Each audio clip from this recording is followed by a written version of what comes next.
नमस्कार,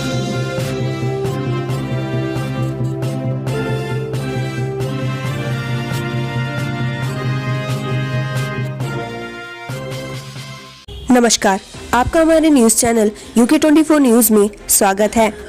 भारत में कोरोना के 1,79,723 नए मामले, ओमिक्रॉन के 4,033 केस। भारत में ओमिक्रॉन स्वरूप के मामले बढ़ने लगे हैं। देश के 27 राज्यों के एवं केंद्र शासित प्रदेशों में कोरोना वायरस के स्वरूप में अब तक संक्रमित हुए लोगों की संख्या बढ़कर 4,033 हो गई है। स्वामी चिदानंद मुनि भूमि अतिक्रमण मामला 7 मार्च को होगी सुनवाई। हाईकोर्ट के अधिवक्ता हरिद्वार निवासी विवेक शुक्ला ने 3 अलग अलग जनहित याचिकाएं दायर कर कहा कि चिदानंद मुनि के स्वर्ग आश्रम की 148 नाली विवादित भूमि, जिसकी कीमत लगभग 300 करोड़ रुपए है, जिस पर स्वर्ग आश्रम बनाया गया है, वह भूमि किसी साहू राम नारायण दास के नाम दर्ज है। 10 जनवरी से मिलेगी वैक्सीन की तीसरी डोज, नया रजिस्ट्रेशन जरूरी। धर्म संसद में कथित हेट स्पीच के खिलाफ जनहित याचिका, CJI सुनवाई पर राजी। हरिद्वार धर्म संसद में हेट स्पीच को लेकर सुप्रीम कोर्ट में याचिका दायर की गई है। चीफ जस्टिस NV रमना की पीठ इस मामले पर सुनवाई करेगी। देवस्थानम वोट भंग होने के बाद फिर गठित हुई बद्री केदार मंदिर समिति। उत्तराखंड विधानसभा चुनाव 2022 की वोटिंग से पहले धामी से बद्रीनाथ केदारनाथ मंदिर समिति को पुनर्गठित किया। भाजपा नेता अजेंद्र अजय को समिति का अध्यक्ष, किशोर पवार को उपाध्यक्ष और BD सिंह को इसका मुख्य कार्यकारी अधिकारी नियुक्त किया गया है। इसके अलावा समिति में 13 सदस्य हैं। उत्तराखंड में प्रचार प्रसार करेंगे सांसद रवि किशन, भोजपुरी में जनता से की ये अपील। अभिनेता और गोरखपुर सांसद रवि किशन उत्तराखंड में CM पुष्कर सिंह धामी के पक्ष में प्रचार करेंगे। उन्होंने भोजपुरी में BJP और CM पुष्कर सिंह धामी के पक्ष में वोट डालने की भी अपील की है। बागेश्वर में बर्फबारी से खिले किसानों के चेहरे, आपदा विभाग हुआ अलर्ट। उत्तराखंड में बारिश और बर्फबारी से जनजीवन अस्त-व्यस्त हो गया है। बागेश्वर जिले में काफी अच्छी बर्फबारी हुई है, जिससे कई इलाकों में मोटर मार्ग बंद हो गए हैं। वहीं मौसम के हालात को देखते हुए आपदा विभाग को अलर्ट किया गया है। हरदा के वार पर BJP का पलटवार, मदन कौशिक बोले, हार का सता रहा डर। उत्तराखंड विधानसभा चुनाव 2022 में BJP और कांग्रेस ने एक दूसरे पर आरोप लगाने शुरू कर दिए हैं। हरीश रावत जहां BJP पर आचार संहिता के उल्लंघन का आरोप लगा रहे हैं, तो वहीं BJP हरीश रावत के आरोपों को कांग्रेस की हार का डर बता रही है।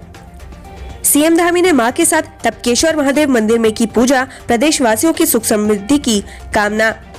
प्रदेश में चुनावी बिगुल फूंक चुका है, तमाम पार्टियां जीत का दम भर रही हैं। वहीं CM पुष्कर सिंह धामी ने आज टपकेश्वर महादेव मंदिर में पूजा अर्चना की। इस दौरान CM धामी की मां भी मौजूद रही। वहीं CM धामी ने मंदिर में पूजा कर प्रदेश वासियों की सुख समृद्धि की कामना की।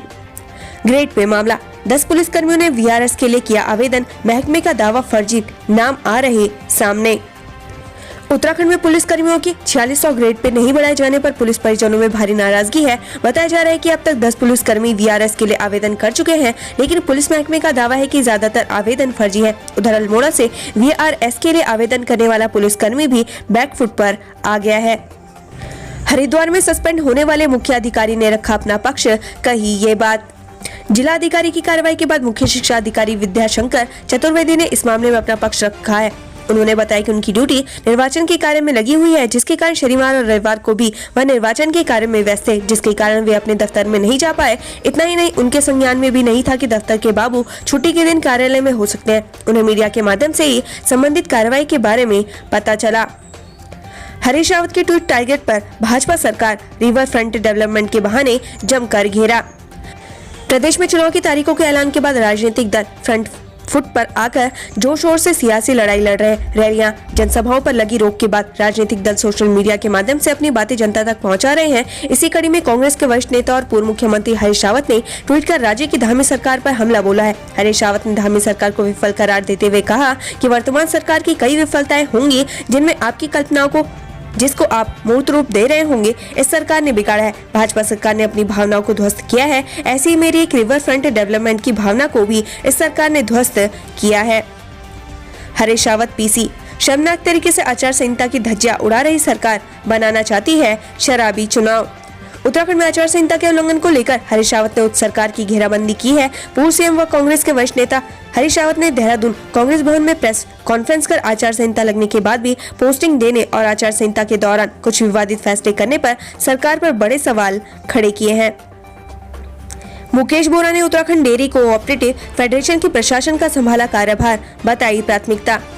Uttarakhand dairy co operative federation के प्रशासक मुकेश बोरा ने सोमवार को अपना पदभार ग्रहण किया। इस दौरान कर्मचारियों ने उनका स्वागत किया। साथ ही उन्होंने फेडरेशन को लेकर अपनी प्राथमिकताएं भी बताई। मनीष सिसोदिया ने की वर्चुअल नव परिवर्तन संवाद की शुरुआत, भाजपा कांग्रेस पर साधा निशाना।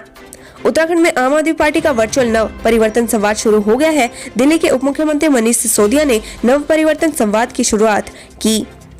पौड़ी ट्रेजरी स्कैम, पौड़ी की ट्रेजरी में भी घोटाला, 15 लाख से ज्यादा का गबन। टिहरी के बाद पौड़ी की ट्रेजरी में घोटाला सामने आया है। कोषागार पौड़ी में सेवारत 1 लाख लिपिक की ओर से पेंशनरों के खाते से 15 लाख से अधिक की धनराशि के गबन का मामला सामने आया है। पुलिस ने लेखा लिपिक के खिलाफ सरकारी धन की गबन और दस्तावेज गायब करने के आरोप में मुकदमा दर्ज कर लिया है और जाँच शुरू कर दी है। रुद्रप्रयाग, बछड़ासियों क्षेत्र की विवाहिता 1 हफ्ते से लापता, गुमशुद की दर्ज। बछड़ासियों क्षेत्र के नवासु पतनोली गांव की एक विवाहिता पिछले सप्ताह से लापता है। महिला के पति ने रुद्रप्रयाग तहसील में पत्नी की गुमशुदगी को तहरीर दी है। 3 से 9 में अधिकारी बनने का सुनहरा मौका, रिटर्न और इंटरव्यू के आधार पर होगा सिलेक्शन। भारतीय सेना में नौकरी कर देश की सेवा करने का इंतजार कर रहे युवाओं के लिए सुनहरा मौका है। संघ लोक सेवा आयोग ने कंबाइंड डिफेंस सर्विसेज के 341 पदों पर भर्ती निकाली है। इसके लिए अभ्यर्थी यूपीएससी की ऑफिशियल वेबसाइट upsconline.nic.in पर जाकर 11 जनवरी रात 12 बजे तक आवेदन कर सकते हैं। 11 बार कोविड पॉजिटिव होने वाले ने लगाई बूस्टर डोज, कहा वैक्सीन की वजह से सुरक्षित हूँ। कोरोना संक्रमण से कोई कितनी बार संक्रमित हो सकता है, सवाल उलझाने वाला है, लेकिन जवाब भी किसी अचंभे से कम नहीं। राजस्थान में 2020 में तुर्की से उत्तम चंदानी का परिवार संक्रमित होकर आया था। कुल 11 बार कोविड संक्रमण से पॉजिटिव हुए महेश उत्तम चंदानी ने आज बूस्टर डोज ली है। ऋषिकेश में नाइट कर्फ्यू का उल्लंघन, 5 रेस्टोरेंट बंद कराए, 11 का चालान। ऋषिकेश के समीप टिहरी के तपोवन क्षेत्र में नाइट कर्फ्यू का उल्लंघन करने वाले रेस्टोरेंट संचालक व सर्विस देने वाले लोगों के खिलाफ टिहरी पुलिस ने कार्रवाई की है। 5 रेस्टोरेंट को बंद कराया गया, 11 रेस्टोरेंट का चालान किया गया। हास्य कलाकार घनानंद ने पौड़ी सीट से पेश की दावेदारी, कहा मैं पहले भी लड़ चुका हूं चुनाव। पौड़ी विधायक सीट से उत्तराखंड के प्रसिद्ध हास्य कलाकार घनानंद ने अपनी दावेदारी पेश की है। उन्होंने अपने आप को पौड़ी विधानसभा सीट से टिकट का पक्का दावेदार माना है। चुनाव से पहले रुद्रपुर में माहौल खराब करने की कोशिश, अराजक तत्वों ने प्रतिबंधित पशु मारा। रुद्रपुर में चुनाव से पूर्व अराजक तत्वों द्वारा माहौल खराब करने का प्रयास किया गया। पुलिस ने प्रतिबंधित पालतू पशु का आवास विकास स्थित खाली प्लॉट से शव बरामद किया है। मौके पर पहुंचे हिंदू संगठनों ने जमकर हंगामा किया। मौके पर पहुंची पुलिस ने 24 घंटे में मामले का खुलासा कर आरोपियों के खिलाफ कार्रवाई की बात कही है। हरीश रावत का बड़ा बयान, जल्द होगा दावेदारों के नाम का ऐलान, भाजपा में मचेगी भगदड़। राजपुर रोड स्थित कांग्रेस मुख्यालय में पूर्व मुख्यमंत्री व प्रदेश कांग्रेस चुनाव अभियान समिति के अध्यक्ष हरीश रावत ने सरकार पर चुनाव आचार संहिता के उल्लंघन का आरोप लगाया।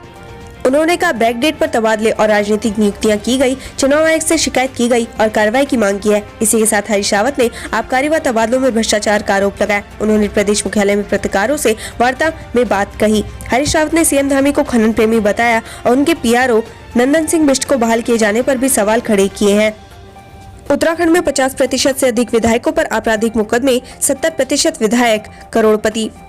उत्तराखंड में चुनाव की तारीख का ऐलान हो चुका है। उत्तराखंड में 14 फरवरी को मतदान होंगे और 10 मार्च को परिणाम घोषित किया जाएगा। वहीं इसी बीच एक खास रिपोर्ट उत्तराखंड के लिए विधायकों को लेकर तैयार हुई है। बता दें कि एसोसिएशन फॉर डेमोक्रेटिक रिफॉर्म्स ने निर्वाचन के समय प्रत्याशियों की ओर से भरे गए पर्चे के वितरण के आधार पर रिपोर्ट तैयार की है। रिपोर्ट के अनुसार उत्तराखंड में 50% से अधिक विधायकों पर आपराधिक मुकदमे हैं, जबकि 2017 के निर्वाचन पत्र भरते समय 70% से अधिक विधायक करोड़पति थे।